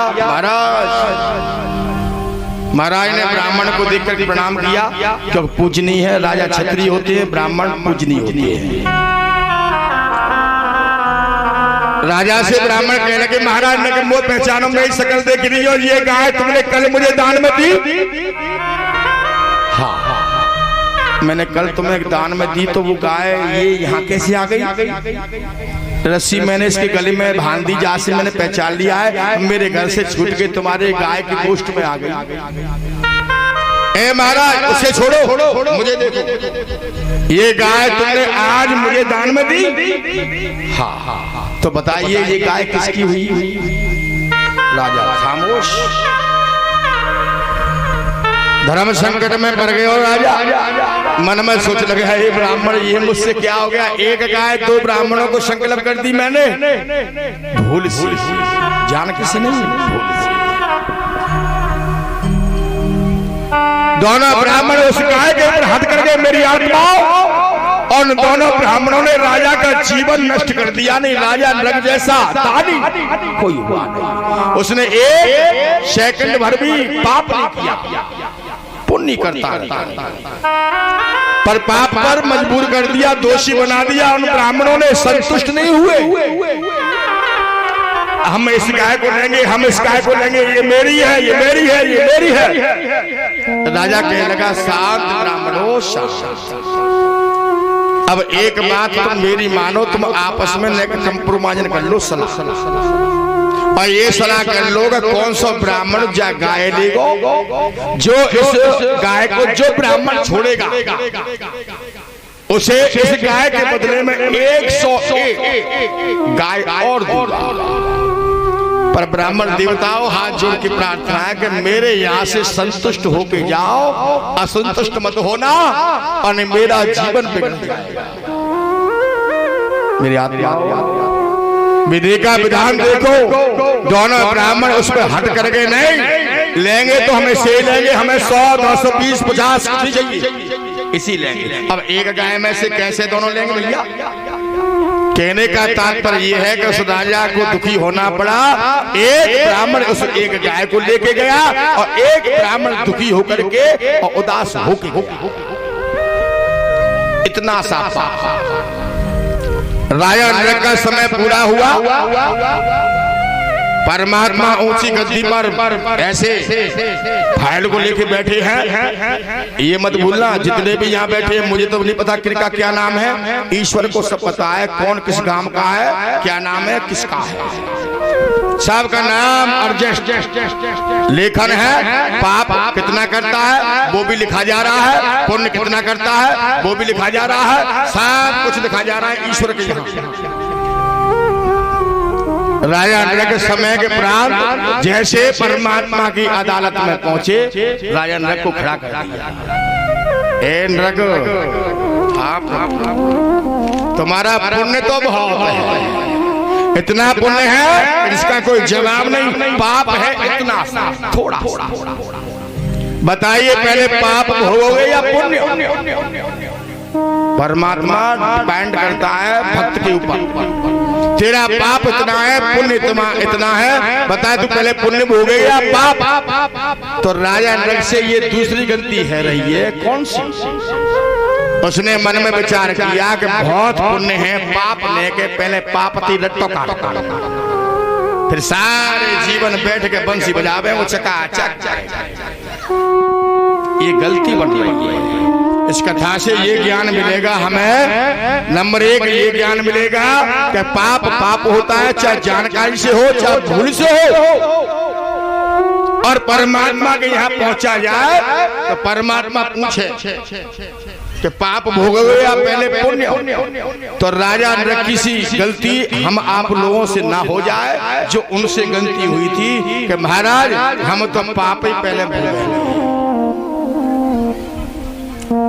ठीक, फैसला तुम्हारा है। गिरगिट माने करकेटा, राजा नरक को करकेटा की योनि। बोले गोविंद भगवान की। जब करकेटा की योनि थी, करकेटा एक कुएं में पड़ा हुआ है, कुएं में। अब करकेटा जीव को भूख लगेगी, हमें भूख लगती है तो हमारा भोजन है उसे हम ग्रहण करते हैं। पशुओं को भूख लगती है तो पशुओं का भोजन आप नहीं पाते, वो अपना भोजन पाते हैं। जीव जंतु का हर प्रकार का भोजन होता है, यानी जीव को खाने लगा। करकेटा जीवों को खाने लगा, पेट भरने लगा, तो भगवान के यहाँ जो पुण्य की फाइल थी वो नीचे होने लगी और पाप की फाइल ऊपर होने लगी। मेरी आत्माओं, सारा जीवन निकल गया मेरी आत्माओं, पर राजा नरक ने 1 मिनट के लिए भी, 1 सेकंड के लिए भी सुख प्राप्त नहीं किया। परमात्मा से प्रार्थना करता है हमें अपने जीवन में स्वतः जीवन दिनचर्या को ऐसे भाव से उतारना चाहिए कि भूल से भी कोई भूल न होनी चाहिए, क्योंकि ये बड़े भाग्य मानस तन पावा। 84 लाख योनियों को भोगने के बाद में तो ये नर्तन सुंदर मिला है। अगर ये एक बार निकल गया तो 84 लाख योनि में परमात्मा डाल देगा, फिर इस नर्तन का नंबर नहीं आएगा। परमात्मा से इस कथा से ये ज्ञान मिलता है कि राजा नरक से गलती से भूल से पाप हुआ, जैसे भीष्म पितामह से भूल से पाप हुआ। कर्म का भोग प्रति प्राणी को भोगना पड़ता है। कर्तव्यम से भोक्तव्यम, चाहे अच्छा कर्म हो चाहे बुरा कर्म। और हम आप अपने पाप को, अपने कर्म को परिवार वालों से छुपाना चाहेंगे, रिश्तेदारों से छुपाना चाहेंगे, घर संबंधियों से छुपाना चाहेंगे और खुद से छुपाएंगे। परंतु अब एकांत में हम बैठे होंगे, एक स्थान पे हमारे पास कोई नहीं होगा, तो हमारे मन में हमारे पाप निकलेंगे। हम सोचेंगे हमने ये कार्य किया, इसके बारे में किसी को ज्ञात नहीं है। जब अपने पाप को अपने आप से प्राणी नहीं छुपा पाता तो भला ईश्वर से कैसे छुपाए देगा? बोले गोविंद भगवान की। सुखदेव जी महाराज कहते हैं, राजन राया नग से भूल हुई, ऐसे ही भीष्म पितामह हमें तो 3 जन्म की याद है। तुम्हें याद है 3 जन्म की? नहीं है। मैं बताता हूँ, याद अवश्य है। मन में सोच रहे होंगे कि पहले हमने तो नहीं, पहले हम हुए। मैं बताता हूँ पहले आप कौन थे और आगे भी कौन होंगे ये तुम जानते हो, मैं नहीं जानता। पर पहले कौन थे इस बात की गारंटी मेरी है, मैं बताऊंगा। पहले आप मानवी थे जिन्होंने परमात्मा की भक्ति की, दान किया, पुण्य किया, जैसे ये मानव योनि मिल गई और ये नर्तन मिल गया सुंदर जा। अगर बढ़िया कर्म पहले जन्म में हम आप नहीं करते तो ऐसे मसौली मार के कथा को नहीं सुनते। पीछे गाय भैंस बंधी हुई है, वो भी बन सकते थे हम। कुत्ते डोल रहे हैं, भौंक रहे हैं, ये भी बन सकते थे हम। पर इसका हमें पूर्ण विश्वास है कि हमने प्रारब्ध कर्म में ऐसा कुछ अच्छा किया जैसे आनंद भोग रहे हैं। अब इस नर्तन में भी जो परेशान है उसने कुछ ऐसा किया है कि वो कर्म के हिसाब से परेशान है, और जो आनंद उठा रहा है उसने अच्छा किया है, वो आनंद भोग रहा है। अब इस जन्म में भूतकाल का कर्म वर्तमान में भोग रहे हैं, अच्छा अथवा बुरा।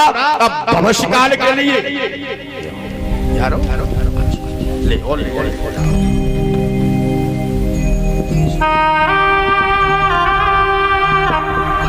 लल्लू 21 तारीख को नौता है क्या हो? हाँ जी, देखो सिद्धांत शास्त्र कहता है कथा का फल उनको प्राप्त होता है जो कथा सुने। उसके बाद में लास्ट में व्यास पूजन होता है, गद्दी से व्यास को चंदन करे, हवन होता है। उसमें डेली ना कर पाए तो लास्ट वाले दिन 5-5 आहुति छोड़े और जैसा प्रसाद हो ठाकुर जी का उसको ग्रहण करे, जब कथा का फल प्राप्त होता है। हाँ जी, बोले गोविंद भगवान की जय हो। बिन तो जानो हाँ। और शास्त्री जाए तो भैया दूर के तो कहने का है, आ पावे भी तो भंडारे में ही आया थी बहुत हुए। मैंने अपने बारे में नहीं बोला कि मैं विदा हूँ तो भैया सब आ जाइए, को काय को आए लगो तब तो देवे को काम आवे को ताते को नहीं आवे।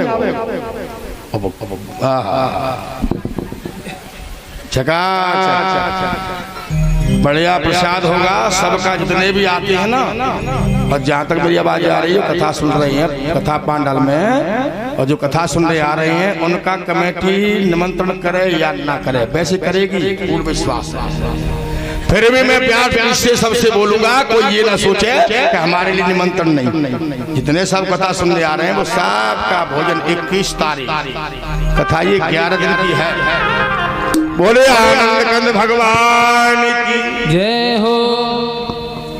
एक हमारे पिताजी एक बहन गाते थे, वो लास्ट में गाते थे, पर मैं अभी सुना रहा हूँ, आपको ध्यान आ गया है। 1 मिनट का बहन है, सुना दूं? बड़ा प्यारा बहन गाते थे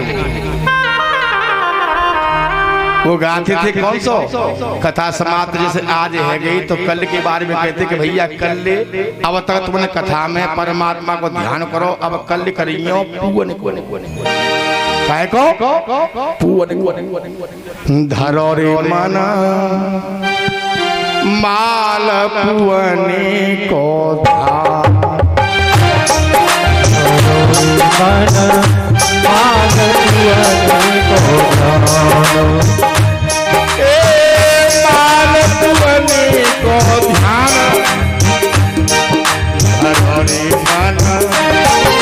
ये हमारे पंडित शास्त्री, हमारे भी प्रधान जी बैठे हैं ना, इनके रिश्ते में समधी लगते हैं, समधी। हाजी धरोरे मन मालक बने तोधा, धरोरे मन मालक बने तोधा।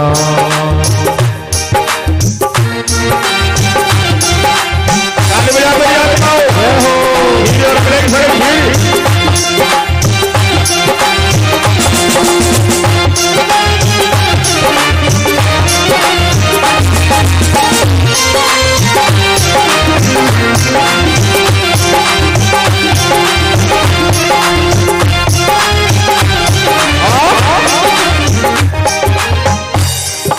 और इस गांव के कई लोगों ने तो उनको देखा भी है। अब भटपुरा के तो सब लोगों ने देखा उनको। एक जग्गा बाबा रहते थे टीले पे, गैया मैया के मंदिर के पीछे टीला था। वह एक जग्गा नाम के महात्मा, मैं इतना सा था 6-7 साल का था जब उनके साथ कथा में हमारे पिताजी ने कथा की भटपुरा बड़ा सुंदर गाते थे। मैं तो उनके चरण के रज के बराबर भी नहीं है। जो कुछ आशीर्वाद है पिताजी का है, मेरी आत्मा हो ताली बजाओ।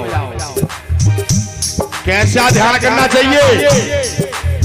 चौरे चौरे और गुलगुले, चौरे और गुलगुले। कैसे होते बुआ? पानी आएगा वो मुंह में। घबरा मत बुआ, इस समय मीठा भी मिलेगा, तस्मई खीर और चटपटा भी मिलेगा, सब्जी। चौरे चौरे और गुलगुले, चौरे और गुलगुले। मैंने कह रहा हूँ हमारे पिताजी कहते थे हाथी जैसी खाना, हाथी जैसी खाना, धरोरे बना मालक बना।